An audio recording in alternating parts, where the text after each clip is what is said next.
Well, hello again, and welcome to the thrilling conclusion of this presentation on Reconstruction. I'm still Mr. Laskowski, your faithful teacher, and the host of this ongoing series, AP United States History, and you.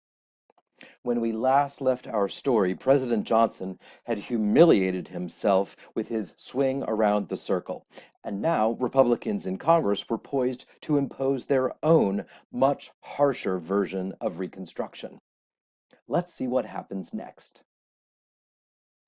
Well, if Lincoln and Johnson's version of Reconstruction had been relatively lenient, that was all about to change when Congress took over Reconstruction. Radicals like this man, Thaddeus Stevens, remember him from the rally a couple of minutes ago, he wanted southern states to be treated like the conquered provinces that they were and be forced to radically alter their legal, economic, and social structures in order to be recognized, in order to recognize not only the liberty, but also the equality of formerly enslaved people. And they had to do all of that if they wanted to get back into the Union as a full state. In the short term, what that meant was dividing the South into five military districts run by martial law and military occupation of all those southern states, except for Tennessee, which had already ratified both the 13th and 14th Amendment at this point. And that's precisely what Congress did. As you see here, the military districts into which the South was divided, Virginia had been so big and had so many people that it got its own district. But we didn't call it Virginia, we called it Military District Number 1. And now look at Military District Number 2, which combined North and South Carolina. Oh, how humiliating. Now, the best thing that ever happened to North Carolina was splitting off from South Carolina in 1725, and now here they were, forcibly reunited again. District 3 was basically the SEC football district. District 4 took two terrible states with terrible reputations and combined them into one miserable district, while District 5 took proud Texas and combined it with equally proud Louisiana and just called it number 5. The message here was clear. You are not states anymore, and you won't be until you do exactly what we say. And what did Congress say? Well, first, states had to scrap their old state constitutions, removing any mention of slavery. Then, as if to emphasize that point, states had to write brand new constitutions which ratified the 13th Amendment, outlawing slavery, and then also ratified the 14th Amendment, which was a much more sweeping document. Now, you might be a fan of the First Amendment or the Second Amendment, but it is hard to argue that there's a more significant one than the 14th Amendment. When the Constitution was written, the framers never bothered to even define citizen. They just allowed states to decide that for themselves, which states did, resulting in laws that relegated women, enslaved people, Native Americans, and poor people to the status of something less than a full citizen, sometimes a whole lot less. Well, the 14th Amendment corrected that oversight by explicitly defining citizen for the first time, saying that it included any person, important words there, any person born in the United States who had gone through the naturalization process. Now, being born in the country gave people something that we know as birthright citizenship. And it now means that any person it has full citizenship rights so long as they were born on American soil. Full citizenship rights regardless of race, regardless of class, regardless of gender, or previous condition as an enslaved person. But you might ask, well, what exactly are those citizenship rights? And here again, the amendment provided an answer. Equal protection under the law. And this means that states couldn't pass laws that were targeted at one race, like the Black Codes, because all citizens enjoyed equal rights and therefore equal protection against those rights being taken away without due process of law. And because all citizens were owed the same procedure, and that's what due process means, then the police or the courts could not use different standards for people of different races. By the way, one of those rights that all citizens have is the right to vote. And so, if states had fully abided by the 14th Amendment, then all citizens, including formerly enslaved people, and women should have been able to vote as soon as the 14th Amendment had been ratified. But that is not how it played out. which is why Congress eventually had to pass the 15th Amendment, guaranteeing voting rights to African American men, and 50 years later, the 19th Amendment, guaranteeing voting rights to women, too. But for now, the 14th Amendment represented a radical change in the social structure of our nation, one that made it a whole lot fairer and a whole lot more equal, at least on paper. Let me mention one more thing about this. At the same time that formerly enslaved people were getting their voting rights for the first time, the Reconstruction Acts also demanded that people who had been Confederate officers and leaders should have their voting rights taken away, as they had engaged in something that might be called a rebellion or insurrection, or maybe even treason. So the 14th Amendment represented a big step forward for African Americans and a big step backward for those who had participated in the rebellion. And it was this part of the 14th Amendment that folks tried to use to suggest that maybe President Trump and any politician who might have inspired the violent insurrection at the U.S. Capitol in 2021, or anybody who participated in that violent insurrection, that they should be permanently barred from voting or from holding office. That proposal, it didn't go anywhere, but it does show you the lasting power of the 14th Amendment. So in the short term, Republicans wanted to find out a way to get rid of President Johnson. And so they laid a trap for him and hoped that he might just be dumb enough or stubborn enough to fall right in. And it was called the Tenure of Office Act. When President Lincoln had been assassinated, most of the people who were his advisors or served in his cabinet, they stayed on. All of them were Republicans. And at first, this helped President Johnson maintain continuity and stability. But pretty soon, it was just awkward to have a Democratic president who opposed Reconstruction and civil rights being advised by a cabinet full of pro-civil rights Republicans. And rumors began to fly that Johnson might just clean house and fire all of his Republican advisors and replace them with Democrats and yes men. And so, in order to protect these cabinet officials, Congress passed the Tenure of Office Act, which stated that the president could not fire officials like this without first getting the approval of the United States Senate, which of course was dominated by Republicans. Well, well, if you remember your Constitution, then you'll be able to see how and why the Tenure of Office Act was designed to insert another step into this process.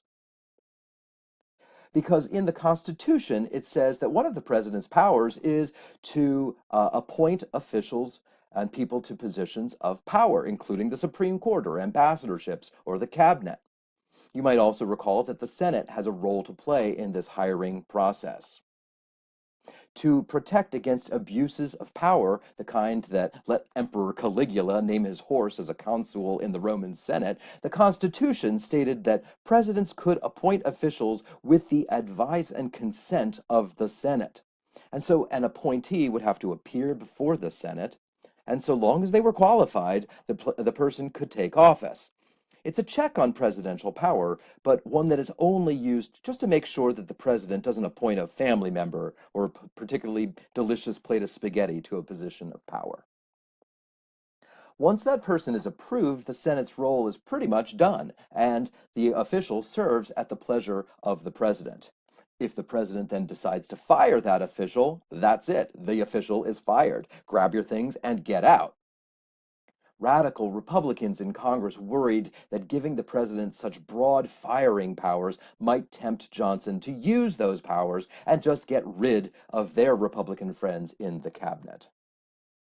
So look at what the Tenure of Office Act does. It adds a step to the firing process, requiring the Senate to decide whether to approve or reject the firing of a cabinet official.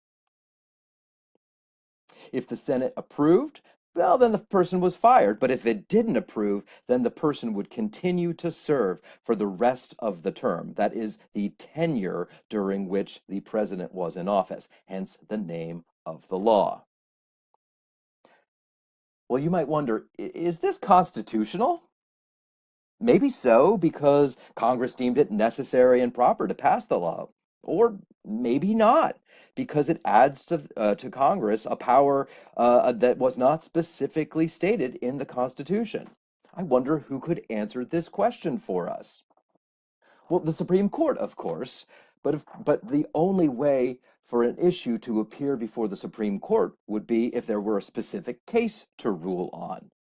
And there can only be a specific case to rule on if the president tested this law by firing someone and not requesting senatorial approval.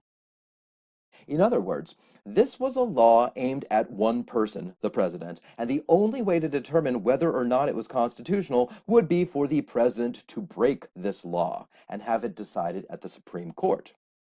And so perhaps you can see now how this is actually a trap laid by Congress, because they were basically daring Johnson to break the law that he felt was unconstitutional, and Johnson fell right into that trap. And he fell into that trap when he decided to fire Secretary of War Edwin Stanton, a radical Republican who had guided the war effort for Lincoln and then had tracked down the president's assassin and part of that overall plot. Stanton was not willing to go quietly, and so rather than just accept his firing, Stanton physically barricaded himself in his office and he wouldn't come out for weeks. Meanwhile, his Republican friends in Congress were drawing up articles of impeachment against Johnson. Wait, what? Wasn't this case supposed to go to the Supreme Court?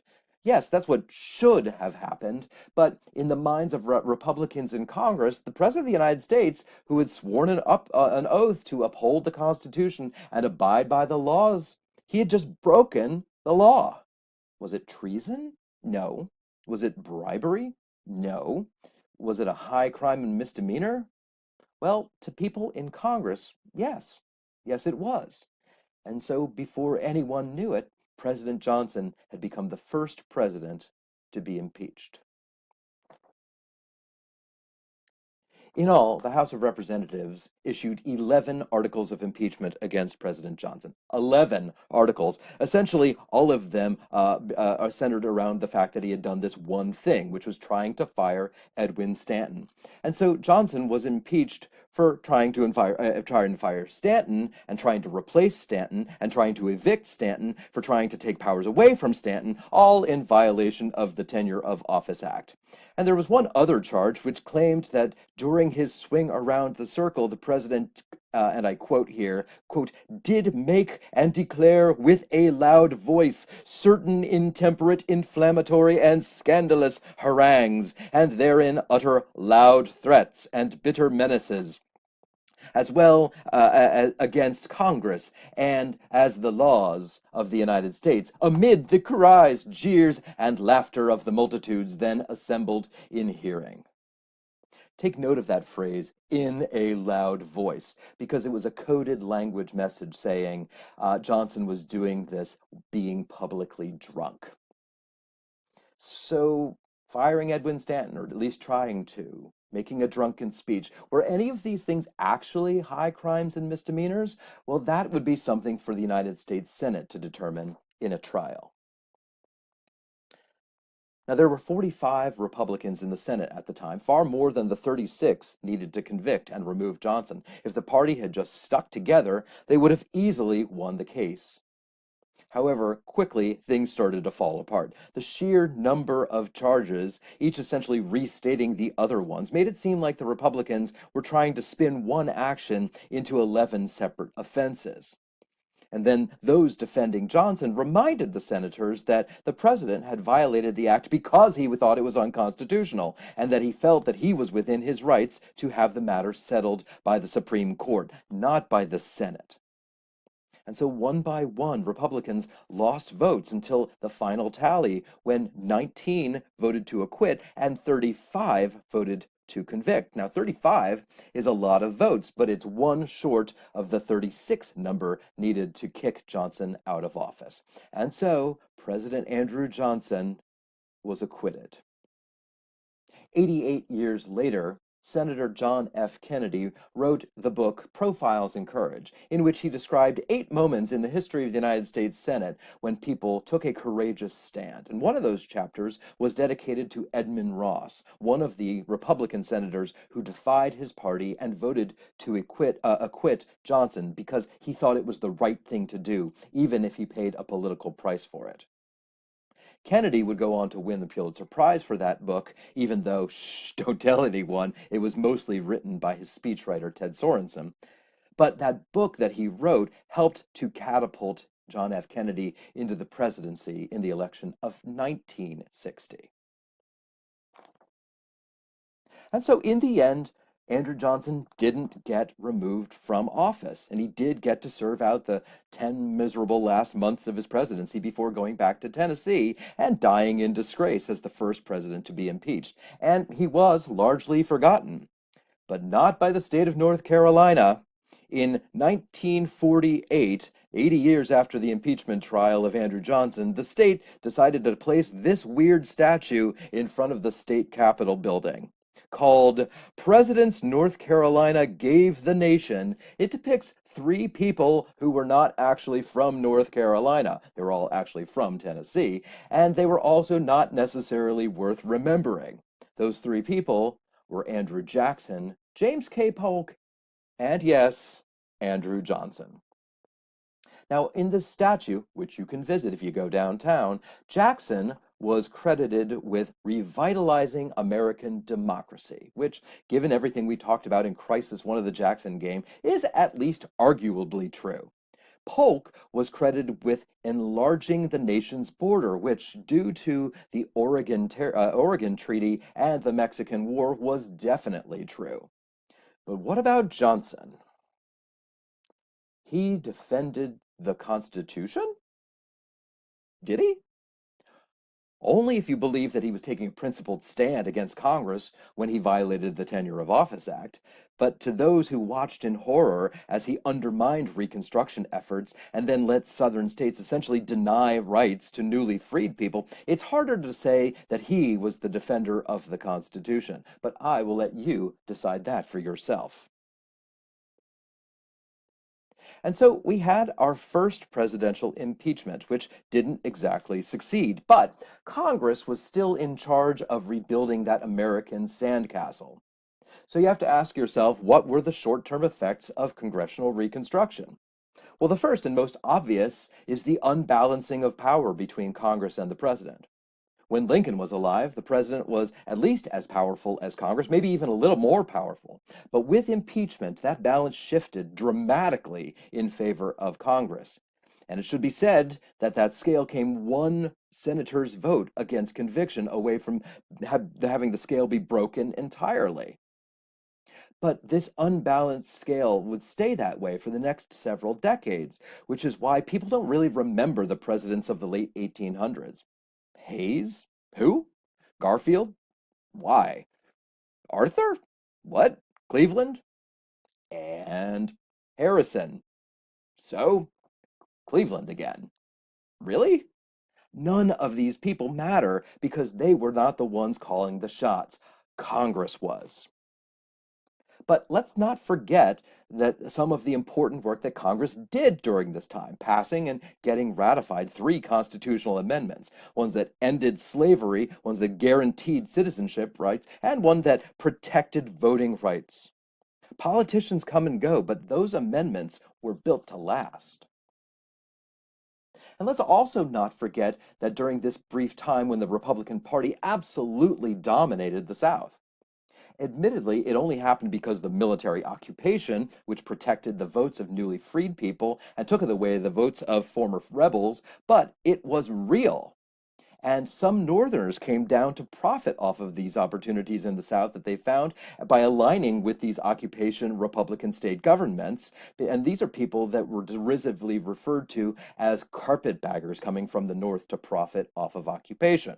Or there were also Southerners who did the same, collaborating with these governments and earning an equally derisive nickname, scalawags. But perhaps most remarkably, Black Republicans. which is a term we use to include the formerly enslaved people who were able to run for and win elective office. And here you can see this group of gentlemen who served in Congress during this very brief period. And yet, even as Southern states ratified the three constitutional amendments and held elections, the federal troops did not necessarily leave those states. And the longer they stayed, the more Southerners resisted what they perceived to be an occupation. And some lashed out by organizing politically, and others joined the KKK or organizations like it to resist what they perceived was Northern oppression. And in the middle of all of this, there was a presidential election that needed to be held. Now, to be sure, some states were still what we would call unreconstructed, as they hadn't changed their constitutions or ratified these constitutional amendments. Other states had done so, but federal troops still stuck around to protect the voting rights of newly freed people.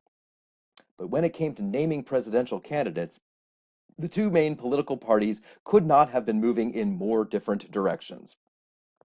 The Democrats trying to paint the Republicans as too radical, and they trying to appeal to Southerners and poor whites who might have resented all of that civil rights talk, named Horatio Seymour as their nominee. And they doubled down on the white supremacy, arguing, as you can see here, this is a white man's country, let white men rule. By contrast, the Republicans used the old playbook of naming a war hero as their candidate. And in this case, General Ulysses Grant, who had earned distinction not just by winning the war, but also by how humanely and respectfully he had treated the armies that he had defeated. And so when Grant said, let us have peace, hoping to pick up on where Lincoln had left off by binding up the nation's wounds, people tended to believe him, and they elected him president in a landslide. Democrats won some states, sure, and Seymour did get 45% of the total vote, but Grant dominated at the ballot box, just as he had dominated on the battlefield.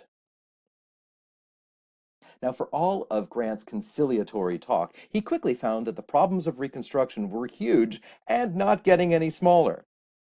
Soldiers reported sporadic violence and voter intimidation, both by local officials and by terrorist organizations like the KKK.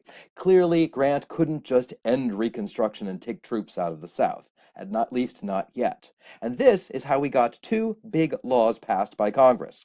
The first, called the Force Act, gave the military the power to continue running elections in the South in order to protect against people who would try to harass voters or rig elections.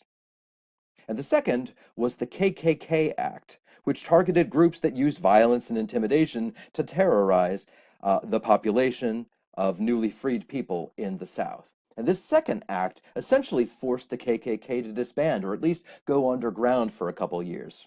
But it would be back, because ignorance and extremism are not so easily killed. Now, we tend to think of General Grant, now President Grant, as a generally weak president. But we do need to give him some credit for supporting these pieces of legislation. It's not a lot, but it's not nothing. But also, it wouldn't last. Because even though Grant himself was incredibly popular, the Republican Party brand was hurt by all of the things that happened during Grant's 8 years in office. And there are a lot of reasons why this happened. The first was purely demographic. As Southern states jumped through the hoops necessary to get readmitted into the Union, they tended to elect what we call Redeemer Democrats to government, especially in Congress. These redeemers were unrepentant and unapologetic about the Civil War. And they bought into that whole lost cause narrative that they had been fighting to protect the Southern way of life, and that they expressly supported white supremacist organizations like the White League or the KKK, with the aim of returning things as much as possible to the way things had been before the war. The more people like this ended up in Congress, the weaker the Republicans in Congress were. And so, second, the longer Reconstruction went on, the harder it was to sustain enthusiasm for that. For sustaining Reconstruction. It's kind of like this. Just imagine this entirely hypothetical scenario in which you were to have a teacher who just drones on and on and on and on, all about the same subject. And at some point, you just want it all to end, and you don't care how. You just can't take it anymore. Well, over time, many Northerners, just like that, came to feel a sense of what we call occupation weariness. Oh, just let it end. Just let it end. And some Republicans decided that that the radicals had just gone too far in promoting racial equality. And these were people who had supported emancipation and had supported protecting formerly enslaved people from violence, but they didn't truly believe in full racial equality. And this group of people called themselves liberal Republicans, which is really confusing to our ears today. And even more confusing when you realize that this group calling themselves liberal Republicans was actually more conservative than the radical group of Republicans that they were breaking away from. If that doesn't make sense to you, that's okay. But just know that the infighting between liberals and radicals in the Republican Party served further to weaken the overall power of that Republican Party. And finally, but maybe most importantly, what hurt the Republicans the most during the Grant presidency was the series of scandals that were linked to Grant's friends and political allies. Over time, people came to feel that they couldn't trust Republicans anymore, and more broke away from the party.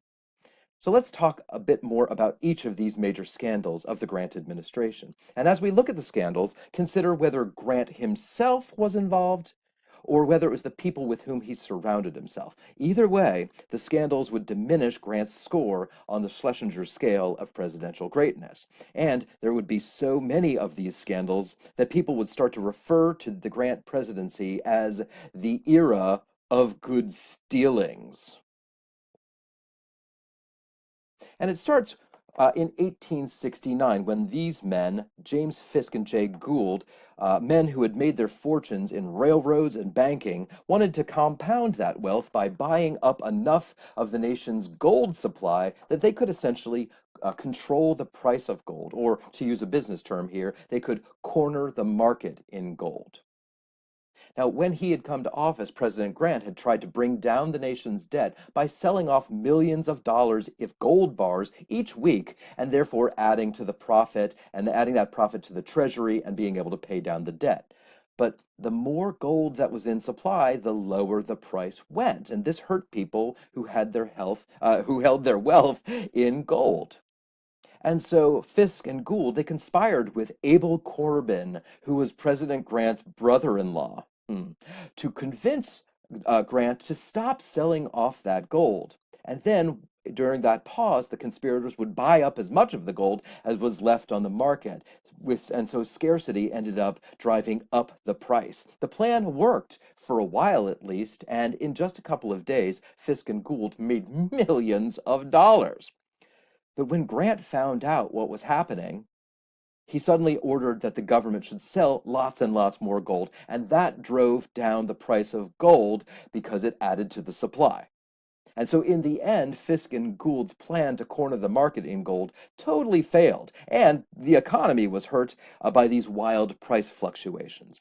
But perhaps most importantly, Grant's reputation was hurt because he had been friendly with people who had tried to use the president's gullibility to enrich themselves. An even larger scandal involved the building of the Transcontinental Railroad. Remember that? As you might know, big government construction projects don't usually use federal employees to complete them.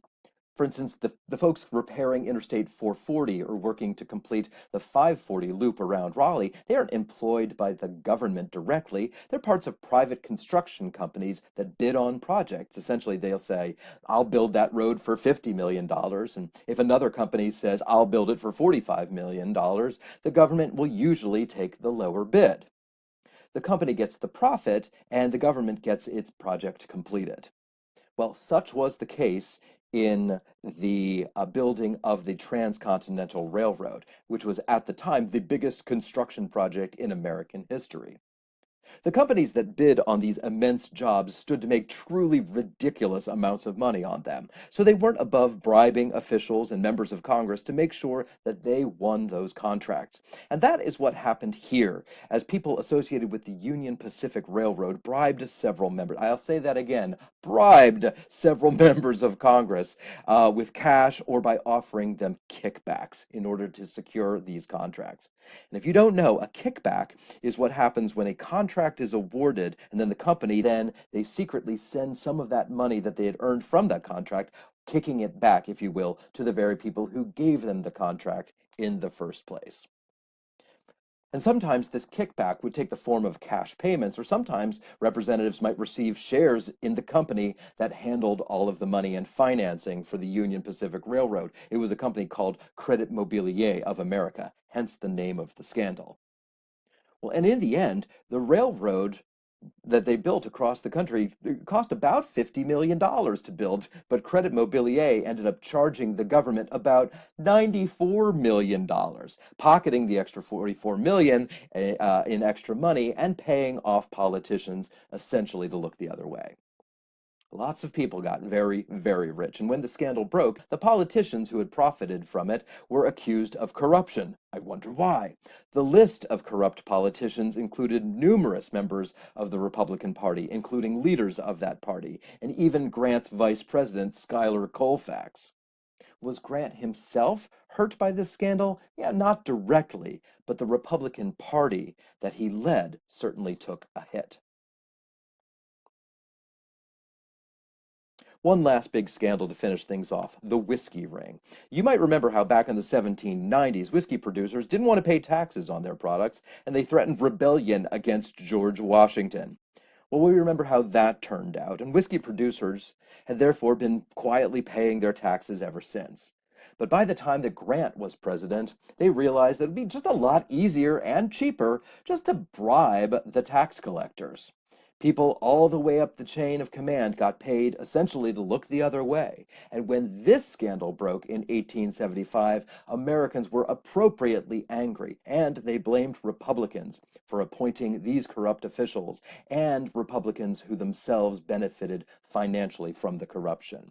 And the scandal went all the way up to the White House, where Grant's personal secretary, this man you see here, named Orville Babcock, he was implicated in the kickback scheme. Again, it didn't directly implicate Grant himself, but it clearly suggested that Grant was surrounding himself with very, very bad people. And so all of these scandals really diminished the Republican brand, and they weakened the political power of the Republican Party. So look at this highly scientific chart that I've created. In southern states, conservative, white supremacist Democrat governments were in charge of the during the immediate aftermath of the Civil War, at least in those southern states. That all changed with the Reconstruction Acts, which installed Republican governments protected by the United States military.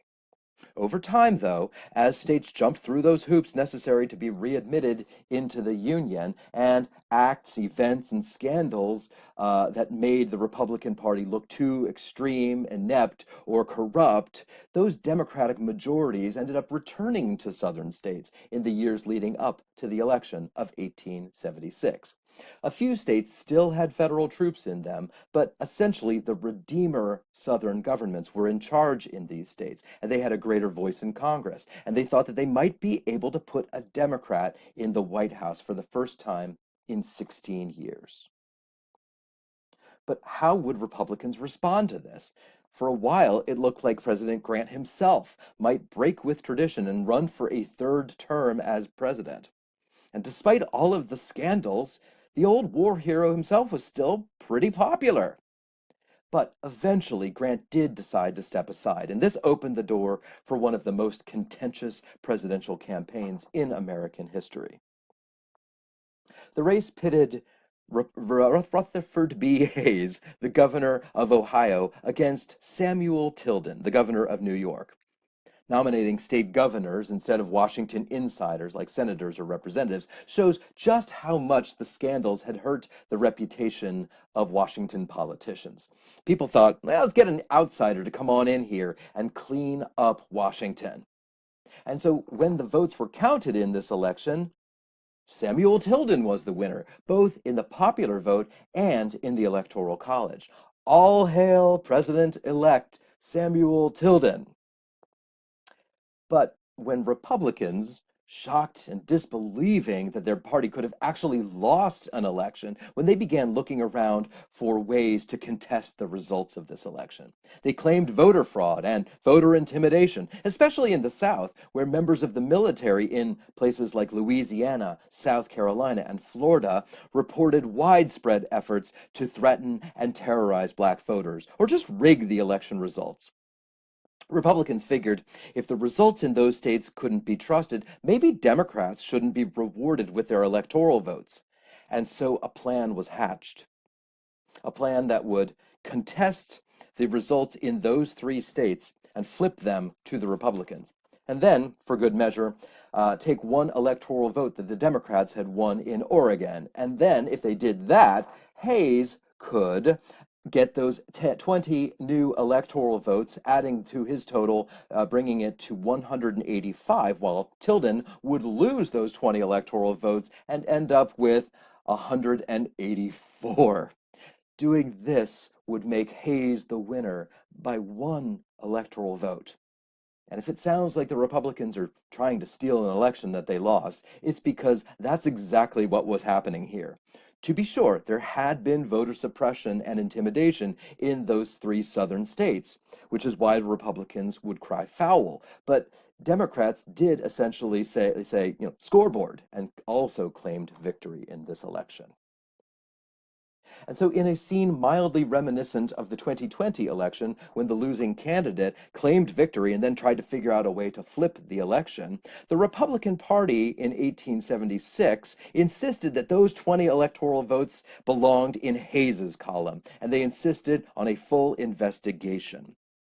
With Inauguration Day quickly approaching and both sides claiming victory, Congress agreed to create an election commission, one that would look at the issue fairly and decide the issue finally. It would be made up of 7 Republican politicians and judges and 7 Democratic politicians and judges, and then 1 truly independent judge. And everyone thought that this was a perfectly fair solution until that independent judge resigned and was replaced by a Republican. And so I wish I could say that the 15 appointees looked carefully at the facts and rendered a sober decision.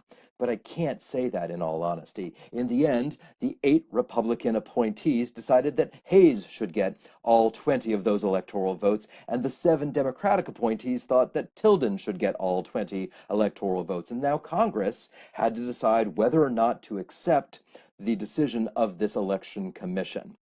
And again, Inauguration Day got closer and closer and closer. So how would this thing finally be resolved? Well, it would be resolved with that most American of solutions, compromise. In secret negotiations in a Washington hotel room, Republicans and Democrats hammered out a solution. And in the end, Republicans got what they wanted most, which was for Hayes to get those 20 electoral votes and be named president. Democrats, however, got something far more important to them. They received a commitment that those last troops would be removed from southern states, essentially ending Reconstruction. And because southern states would be allowed to pretty much run their states however they chose, they quickly moved to secure power for these Redeemer governments dominated by white conservative Democrats. And doing so essentially ran Republicans out of the South. And it led to Jim Crow laws and the systematic disenfranchisement of all African Americans in the South, and it turned the former Confederate states into something that was called the Solid South, solidly, reliably democratic, white supremacist governments that would control politics in the region for the next 90 years. So, who got the better deal in the Compromise of 1877? Was it the Republicans who got the presidency, or was it the Democrats who got the end of Reconstruction and control of the South for a century? I'll allow you to draw your own conclusions, but I'll also say that you now possess almost all of the information you might need to answer one of the single most important questions in American history, one that would make for an excellent prompt on a long essay for a future test. Assess the validity of the following statement. The North won the war, but the South won Reconstruction. And by now, you probably already know the answer to this question. It's complicated. But responding to this prompt, whether in question form or not, requires us to focus not just on the short-term results of a presidential election, but on the long-term effects of the decision to end Reconstruction. So the first factor to consider is people's attitudes about government. Military occupation and the corruption that was exposed during the Grant administration led many people to wonder if big national government was the solution to the problem or the problem itself. And so power reverted back to the states for really the next several decades, something which surely would have pleased old believers in a decentralized kind of a government, people who had supported the Confederacy. And the fact that the states were left to their own devices after Reconstruction meant that, as I mentioned earlier, Democratic governments were able to dominate Republicans for nearly a century, turning the region into what we called the Solid South, and it could always be counted on to support Democrats and to oppose integration or citizenship rights for African Americans. And that's something that wouldn't change until the modern civil rights movement. And while some parts of the South embraced industry and development and built what was called the New South, much of the region reverted to agricultural production. Wealthy landowners, now faced with having to pay their employees, figured out a way to keep their workers impoverished and subservient. It was called the crop lien system, and it meant that agricultural employees would live and work on land that they did not own, exchanging their labor for rent and food and supplies. This system ensured that sharecroppers, as they would be called, both white and black, would rarely, if ever, reap any real profit from their labors. And despite the 13th, 14th, and 15th Amendments, protections against being denied the right to vote on the basis of race, Southern states did still find a way, they found diabolical ways to deny African Americans their right to vote. They passed laws requiring certain people to pay poll taxes in order to vote.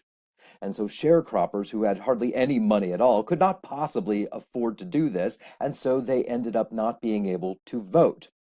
Or states required literacy tests in order to vote. Not can you read and write literacy tests, but rather can you recite Article 3 of the Constitution from memory kind of literacy tests. In other words, a test that no person could really pass. Poor white people were often exempted from these tests because of what we called grandfather clauses, which stated that taxes and tests could only be applied to people whose grandfathers could not vote in 1860, which was essentially all formerly enslaved people. And the result of these social, political, and economic consequences was that white supremacist governments in the South were able to create an entirely two-tiered social system through the passage of what came to be known as Jim Crow laws. These laws enforced the complete segregation of the races, and they claimed that they weren't violating the 14th Amendment of equal protection because the facilities and services provided were, quote, separate but equal. And we'll learn more about that in future lessons. But by now, you should be able to write a pretty effective response to that prompt about whether or not the South won Reconstruction. And so for now, let me take this opportunity to thank you for joining me on our journey through Reconstruction. I hope you took great notes, and I will see you on the other side of the screen.